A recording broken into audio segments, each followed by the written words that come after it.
Então era o Carlos Pimenta. Probably. Quando é que saíste do PJC? Eu saí do PPD e da JSD ao mesmo tempo. Saí em 1982, creio eu. Portanto, eu fui 9 anos militante daquilo. E bastou. Saí em 82 porque os partidos são uma maçada. Os partidos são uma maçada. E ser militante de um partido é uma grande maçada. Porque, normalmente, quem vai para os partidos, tirando os militantes que são votados, isso é interessante conhecer essas pessoas, mas os quadros dos partidos, normalmente, são muito, muito medíocres. São pessoas muito medíocres, que não têm mais nada a fazer na vida, ou que acham que aquela é a forma principal de subir na vida. Eu digo isto fazendo justiça ao Partido Comunista. Eu digo isto em relação aos partidos burgueses. Que é que isto distingue praticamente do Partido Comunista como quadro? Porque eu acho que não se vai para o Partido Comunista para subir na vida. A mim não me passa para a cabeça nem ir para um partido subir na vida, nem ir para o Partido Comunista, muito menos. Mas eu acho que não se vai para o Partido Comunista para subir na vida. Vai-se muitas vezes para o PPD e para o PS. Para o CDS também, daqui a pouco já não se vai, com certeza. Mas para subir na vida é uma forma de carreira como outra qualquer. Os partidos dispensam o mérito. Todos, à exceção do PC. Bem, o PC também não o promove, como é evidente, no PC, mas é por outras razões. Agora, não é uma forma de vida, não é uma forma de carreira. Os partidos ditos burgueses o PPD é o Estado em movimento. É a versão carnal, física do Estado. O Estado é uma coisa abstrata, administrativa. E o PPD é a versão física e verdadeira do Estado. Não tens ambições políticas? Nenhumas.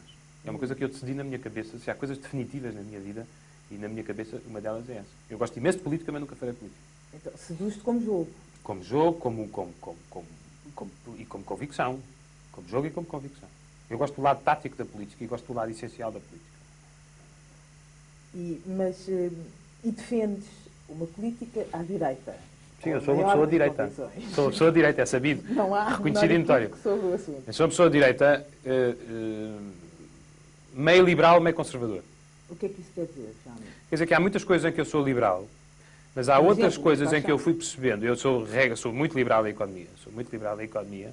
E sou muito liberal em relação às relações do Estado com a vida das pessoas. Eu sou totalmente liberal do ponto de vista económico, mas não me passa para a cabeça aceitar, por exemplo, a União Política da Europa em consequência da União Económica da Europa. Ou seja, eu posso fazer todas as transigências que forem necessárias fazer em matéria de soberania dos países em termos económicos, mas distingo completamente a ideia de soberania política e não prescindo dela. E, portanto, eu não aceito que uma utopia liberal, que aliás não é liberal, a Europa em termos reais não é liberal, é muito burocrática, muito regulamentadora e muito socialista no sentido filosófico do termo. Eu não aceito que uma utopia de mercado de 320 milhões de pessoas dê cabo da ideia de nação ou dê cabo da ideia de pátria. Eu acho que a CEE foi criada numa altura e em condições que hoje já não se verificam. A CEE foi criada para conter o comunismo e integrar a Alemanha nas democracias. Bom, mas a Alemanha integrada e obediente. É evidente que a Alemanha já era o motor económico da Europa, mas tinha uma espécie de capitus diminúcio em termos políticos. Tinha sido. Porque, enfim, por causa da derrota do eixo. Ora, a queda do comunismo e a reunificação da Alemanha dão cabo da ideia original da Europa. Você não pode fazer a mesma CEE tendo a Alemanha que tem hoje e não tendo o comunismo do outro lado. Não faz sentido. Eu gostava que em Portugal, como em qualquer país civilizado, houvesse uma direita liberal e conservadora, autêntica, sem vergonha nem complexos. Sobretudo que não fosse de centro. Sobretudo que não tivesse a mania de que era de centro. Que o centro é um buraco que não existe. Apesar de estar superlotado, é um buraco que não existe. E não quer dizer rigorosamente coisa nenhuma. Mas e que fosse ao mesmo tempo uma direita capaz de... uma direita com adjornamento, uma direita que fosse inteligente, que fosse modernaça, viva. E que fizesse demonstrar ao país que há uma política diferente, que há uma política de direita, que não é contra o Dr. Cavaco Silva, mas que é diferente da dele. É diferente como, então? É diferente, eu acho que o Dr. Cavaco Silva é o puro produto, em primeiro lugar, do fenómeno carismático em Portugal, e em segundo lugar, da total inexistência e da total inexistência de correntes de opinião política em Portugal. O Dr. Cavaco Silva é tudo e o contrário de tudo. E isto, em termos teóricos, é rigorosamente nada. Em termos práticos, é um bocadinho mais de autoestradas, é um bocadinho menos de inflação, etc. Essas virtudes todas que se lhe conhecem. Mas em termos mais prospectivos, é um administrador, é um gestor. E acha que o Dr. Cavaco não representa a vitória do não antifascismo. Quer dizer, não, os portugueses, é evidente que os portugueses já estavam fartos de que o mérito em política tivesse a ver com os anos de prisão no tempo do antigo regime. Porque isso é um critério, mas não é um critério absoluto e está longe de ser um critério de mérito para governar um país. E, portanto, o Dr. Cavaco é o fruto de uma coisa... Não era exatamente com... Não, e em geral, depois, o antifascismo político era o Partido Comunista e o Partido Socialista, em parte. Mas depois havia um antifascismo cultural que ia muito longe disso. Quer dizer, uma pessoa que não tivesse tido passado contra o Estado Novo tinha uma espécie de cassação de direitos políticos. Uma pessoa, por exemplo, não podia ter tido essa opção imensamente maioritária dos portugueses, que era não ter opinião política, nem se preocupar com isso. E acha que teria sido antifascista? Não sei. Não sei, eu costumo responder sempre. Eu teria sido certamente anti-republicano em 1926. Isso não tenho dúvida. Porquê? Porque acho que a República foi uma coisa absolutamente desgraçada para o país. Não a República enquanto forma de regime, não é disso que eu estou a falar. Não estou a falar de reis ou presidentes. Estou a falar da República enquanto sistema político, enquanto modo de organização política do país. Com aquela sucessão de governos, de políticos corruptos, de partidos autoritários, deixou o país de pantanas. A República deixou o país de pantanas. E, portanto, eu teria compreendido certamente, não lhe estou a dizer que teria sido a favor do Estado Novo. Embora lhe diga que, a minha opinião, o Dr. Salazar teria ganho muitas eleições se as tivesse feito. Mas eu teria visto com simpatia, provavelmente, uma interrupção do sistema dos governos republicanos em 1926. Isso eu admito que sim. Se me colocar na época. O Dr. Salazar teria ganho 50 eleições. Não, até 58, eu acho. Até 58. Como o Dr. Cavaco ganha agora, quer dizer, eles sabem fazer orçamentos. Sim, com uma grande diferença. Eu acho injustas três comparações que se fazem com o Dr. Cavaco. Acho injusto comparar o Dr. Cavaco com o Dr. Salazar. Injusto para quem? Para o Dr. Salazar em muitas coisas. Porque o Dr. Cavaco não é democrata nem deixa de ser. O Dr. Salazar era voluntariamente antidemocrático. Era a opção dele. Ou seja, tinha preocupações e pensamento político. O Dr. Cavaco não tem nessa matéria. Em segundo lugar, o Dr. Salazar escrevia admiravelmente, como é sabido. Escrevia admiravelmente. E, em terceiro lugar, era um cínico, como eu acho que não se repete na vida política portuguesa. E eu acho que o Dr. Cavaco, para estabelecer mais duas diferenças, como se sabe, não escreve nada de especial, nem fala nada de especial. É mesmo muito maçador. E também não é tão cínico como o Dr. Salazar. Está longe disso. Está longe desse raffinement no exercício do poder. Mas o Dr. Cavaco Silva seria um ministro num governo europeu, num governo de um país europeu, no governo da Bélgica, podia ter sido ministro. E como é que se explicam, então, tantas governo da Holanda, tão absolutas? Porque acho que ele é muito parecido com os portugueses. E percebeu isso muito bem. Ele percebeu, é muito parecido com os portugueses. Ele é, para os portugueses que foram de esquerda, é o melhor passaporte para deixarem de ser. É por isso que tanto intelectual de esquerda vai bater à porta do Dr. Cavaco. É porque eles não precisam dizer que são de direita, quando para lá vão. Portanto, o Dr. Cavaco Silva é capacíssimo de levar os ex-comunistas a votarem nele, ex-socialistas a votarem nele. O Dr. Cavaco Silva deve ter qualquer coisa que eu estimo em 1 milhão de votos de esquerda. A direita portuguesa tem uma tradição autoritária. E tem uma resignação carismática. E o Dr. Cavaco Silva oferece-lhe essas duas coisas. Não lhe oferece políticas de direita. Não lhe oferece pessoas de direita. Mas oferece-lhes uma autoridade e um carisma que, em princípio, deixam tranquila. A direita dorme tranquila com ele. Eu acho que quando a direita começar a pagar mais impostos, vai perceber quem ele é. E então, o que é que o Dr. Cavaco Silva tem para oferecer à esquerda que o torne tão sedutor, para além dessa capacidade de transformar o mundo desse outro Pensões. Pensões e autoestrada. Independente, tendo ou não defeitos, a verdade é que introduziu algo de novo no panorama da imprensa portuguesa, sobretudo da imprensa semanal, que foi uma certa frescura na abordagem dos temas, um certo espírito de linguagem que é mais aberto e é mais livre do que a linguagem convencional do jornalismo em Portugal. E, sob esse ponto de vista, eu acho que foi saudável e que serviu até de estímulo um pouco para outros jornais também desenvolverem mais o seu trabalho, designadamente no campo da investigação. Eu acho que o Independente tem feito algumas coisas importantes no domínio da investigação Eu permito-me salientar, sobretudo, um caso que é o caso de Macau, do fax de Macau, que motivou, pelas suas consequências posteriores, a demissão do governador do território, e realmente pode-se dizer que, se não fosse um independente, isto tinha ficado abafado e ninguém teria apurado responsabilidades neste escândalo. Do ponto de vista do projeto editorial, é um dos aspectos mais discutíveis. A mim é um dos aspectos, se quiser, do ponto de vista pessoal, é um dos aspectos que mais me desagrada, e sem querer agora estar a discutir as ideias políticas ou ideológicas que estão subjacentes a isso, mas desagrada muitas vezes um certo estilo de campanha, de propaganda a que o jornal adota. Creio que isso foi bastante visível, por exemplo, nas últimas eleições presidenciais, em que eu creio que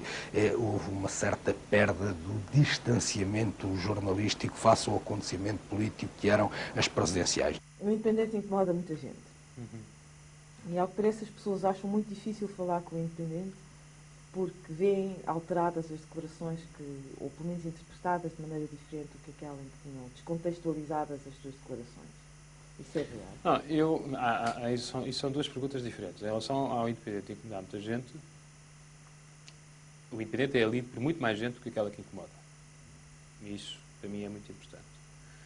E se incomoda algumas pessoas, então eu acho que cumpre bem a sua função, porque eu não entendo os jornais como produtos cívico-pedagógicos, no sentido soarista da palavra. Eu acho que os jornais são fenómenos, são espelhos da sociedade e são detectores de fenómenos. Não têm que ensinar nada a ninguém, têm que descobrir coisas. E é isso que eu tento fazer no Independente. Agora, em relação à queixa, que normalmente tem que ver com as pessoas que vivem incomodadas com o Independente. Há queixa de que o Independente interpreta as declarações que as pessoas fazem. Eu acho-a, por um lado, legítima e, por outro lado, errada. É um facto que nós reproduzimos, isto é uma coisa importante, literalmente o que as pessoas dizem, mas é um facto que muitas vezes interpretamos o que as pessoas dizem. E eu dou-lhe um exemplo. Os políticos Mas onde é que começa falam... uma coisa e acaba Não, outra? a obediência à verdade está na reprodução integral do que as pessoas dizem. A interpretação, eu acho que é um suplemento de verdade e que é importante. E digo-lhe porquê. Os políticos têm um código hipócrita. E vou-lhe dar um exemplo. Se o engenheiro António Guterres disser no Independente: eu adoro o Dr. Jorge Sampaio, nada me move contra ele, está obviamente a mentir. E se o Dr. Jorge Sampaio disser no Independente: nada me move contra o Dr. António Guterres, eu adoro o Dr. António Guterres, está obviamente a mentir. Portanto, eu reproduzo o que ele diz, mas reproduzo com uma certa graça. Porque, evidentemente, isto não é verdade e nós sabemos que não é verdade. E, portanto, é preciso descodificar aquilo que os políticos dizem. Não seria mais... O que os políticos dizem sem descodificação é o que lhe mostra a televisão. Você acha-se informada pelo que lhe diz o telejornal. Aí está um caso absoluto de comportamento acrítico perante o que os políticos dizem. E por que não fazer essa pergunta exatamente aos políticos? Sim, mas faz. E ele diz que ideia. Ou perguntar ao que ideia? Sampaio, E eles respondem que ideia. Fraternal. Exatamente. E eles responder-lhe-ão que ideia. Nós amamos-nos de beijo na boca. Será de certeza. E a gente sabe que não é verdade e a gente sabe que a política não é assim. E a gente sabe. Pode-se, e nós costumamos fazer isso. Agora, o que eu não prescindo num jornal é da inteligência das coisas, percebe? Não prescindo da realidade das coisas, por um lado, e não prescindo da inteligência sobre as coisas, por outro lado. Para mim, não há notícias nem de esquerda nem de direita. Há notícias boas ou más. Claro. E as notícias são a minha profissão. A política pode ser a minha devoção, mas as notícias são a minha profissão. As notícias são boas ou más. Incomodem quem incomodarem. Sejam justas ou injustas para quem forem. Elas vão sair no jornal. O jornalismo tem custado amigos? Tem. Criou alguns e tem-me custado amigos. Tem. E isso é uma coisa que eu vejo com pena, devo dizer. E com alguma dúvida sobre isso. Apesar de si, como é que isso é? Porque eu acho que eu sou muito consciencioso do meu dever, percebe, enquanto profissional. E, portanto, houve certamente amigos meus que não gostariam que eu fizesse certas coisas, que prefeririam que eu tivesse calado outras coisas.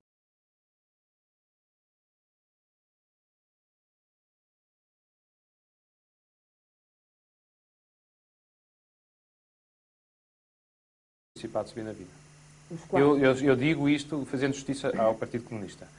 Eu digo isto em relação aos partidos burgueses. Que é que isto distingue praticamente do Partido Comunista como quadro. Porque eu acho que não se vai para o Partido Comunista para subir na vida. A mim não me passa para a cabeça nem ir para um partido subir na vida, nem ir para o Partido Comunista, muito menos. Mas eu acho que não se vai para o Partido Comunista para subir na vida. Vai-se muitas vezes para o PPD e para o PS. Para o CDS também, daqui a pouco já não se vai, com certeza. Mas para subir na vida é uma forma de carreira como outra qualquer. Os partidos dispensam o mérito. Todos, à exceção do PC. Bem, o PC também não o promove, como é evidente, no PC, mas é por outras razões. Agora, não é uma forma de vida, não é uma forma de carreira. Os partidos ditos burgueses O PPD é o Estado em movimento. É a versão carnal, física do Estado. O Estado é uma coisa abstrata, administrativa. E o PPD é a versão física e verdadeira do Estado. Não tens ambições políticas? Nenhumas. É uma coisa que eu decidi na minha cabeça. Se há coisas definitivas na minha vida, e na minha cabeça uma delas é essa. Eu gosto imenso de política, mas nunca farei política. Então, seduz-te como jogo? Como jogo, e como convicção. Como jogo e como convicção. Eu gosto do lado tático da política e gosto do lado essencial da política. E defendes uma política à direita? Sim, eu sou uma pessoa de direita. Sou uma pessoa de direita, é sabido. Não há reconhecido e notório. Sobre o assunto. Eu sou uma pessoa de direita, meio liberal, meio conservador. O que é que isso quer dizer, Jaime? Quer dizer que há muitas coisas em que eu sou liberal, mas há outras coisas em que eu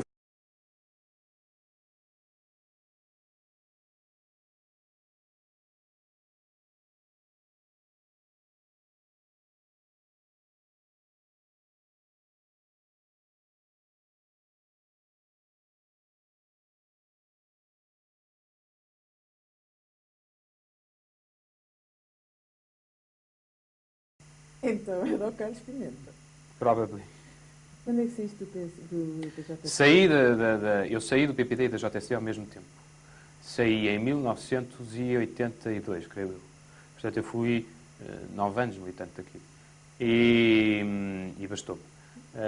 Saí em 82 porque os partidos são uma maçada. Os partidos são uma maçada. E ser militante de um partido é uma grande maçada. Porque, normalmente, quem vai para os partidos, tirando os militantes que são devotados, isso é interessante conhecer essas pessoas, mas os quadros dos partidos, normalmente, são muito, muito medíocres. São pessoas muito medíocres, que não têm mais nada a fazer na vida, ou que acham que aquela é a forma